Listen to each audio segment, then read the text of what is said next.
នៅក្នុងសន្និសីទសារព័ត៌មានមុនការប្រកួតមិត្តភាពអន្តរជាតិរវាងក្រុមបាល់ទាត់ជម្រើសជាតិកម្ពុជាជាមួយនឹងក្រុមបាល់ទាត់ជម្រើសជាតិតាជីគីស្ថានគ្រូបង្វឹកក្រុមជម្រើសជាតិកម្ពុជាលោកកូជីខ្យូតូគូបានលើកឡើងថាពួកយើងពិតជារីករាយមែនទែន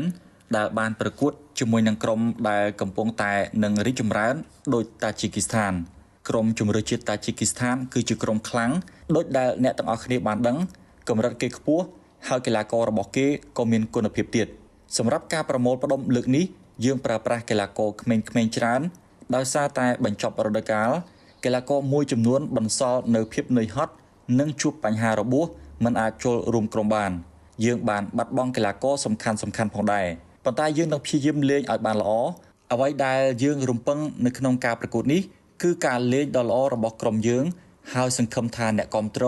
នឹងមកឲ្យបានច្រើនដើម្បីគាំទ្រលើកទឹកចិត្តដល់ក្រុមជម្រើសជាតិកម្ពុជា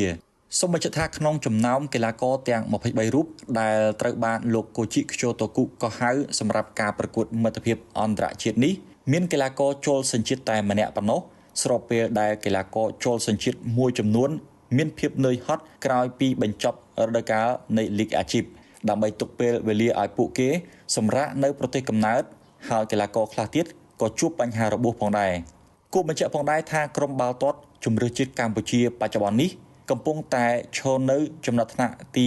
181ពិភពលោករីឯក្រុមបាល់ទាត់ជម្រើសជាតិតាជីគីស្ថានវិញកំពុងតែឈរនៅចំណាត់ថ្នាក់ទី104ពិភពលោកសូមបញ្ជាក់ថាក្រុមបាល់ទាត់ជម្រើសជាតិកម្ពុជា